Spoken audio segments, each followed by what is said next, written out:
Assalamualaikum warahmatullahi wabarakatuh. Om Swastu, Salam Namo Buddhaya, Salam Kebajikan.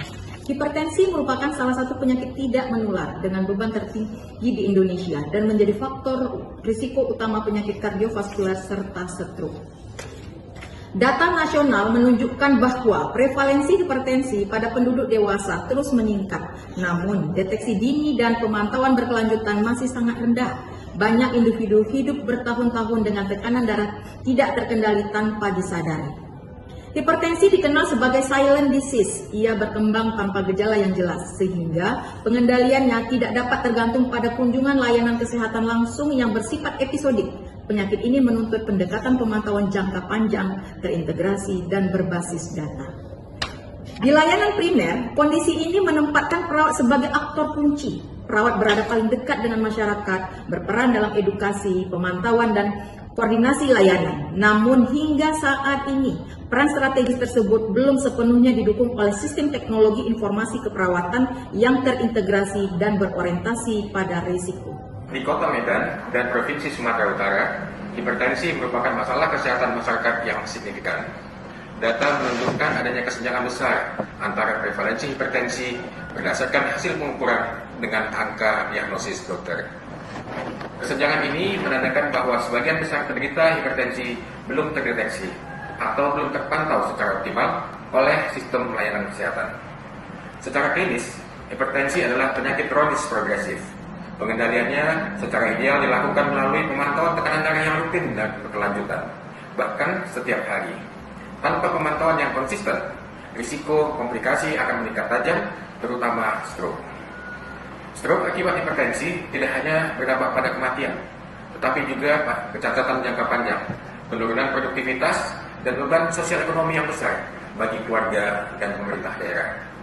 Di sisi lain, puskesmas sebagai mitra utama menghadapi tantangan nyata, keterbatasan sumber daya, beban kerja yang tinggi, serta data pasien yang tersebar dan tidak terintegrasi.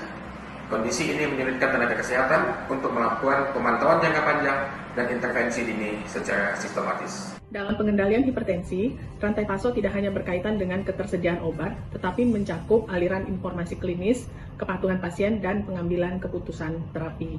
Salah satu tantangan terbesar dalam farmakoterapi hipertensi adalah ketidakpatuhan pasien dalam mengkonsumsi obat jangka panjang. Banyak pasien menghentikan atau mengurangi dosis ketika tekanan darah membaik tanpa memahami sifat kronis penyakit ini.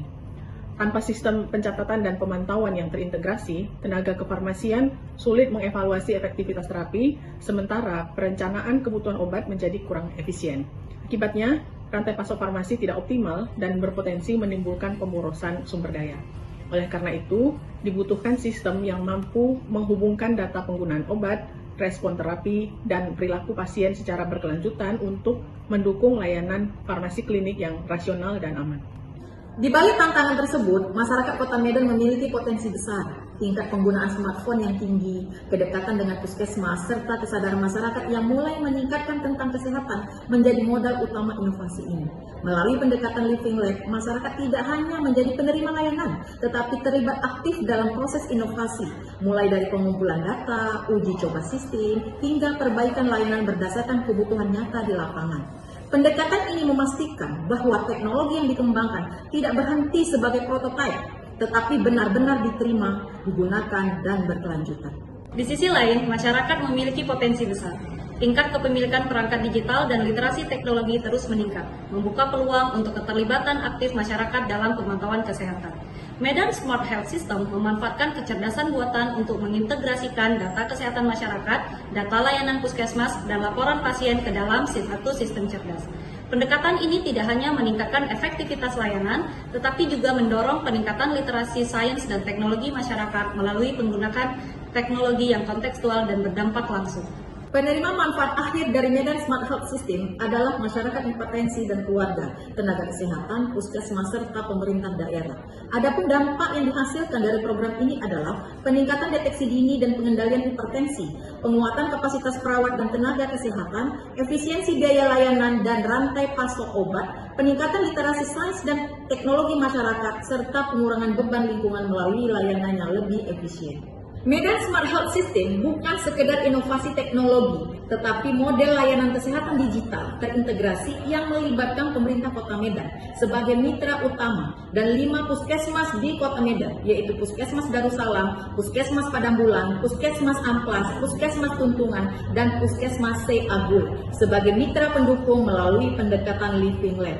Dengan dukungan Kemendikti Saintek dalam program Bestari Saintek, penelitian ini berpotensi menghasilkan model yang dapat direplikasi, memperkuat layanan primer, menurunkan beban hipertensi dan stroke, serta memberikan dampak sosial, ekonomi, dan kesehatan masyarakat yang berkelanjutan. Inilah investasi strategis dalam penguatan sistem kesehatan berbasis sains, teknologi, dan sumber daya manusia. Sekian dan terima kasih. Molyate Horas.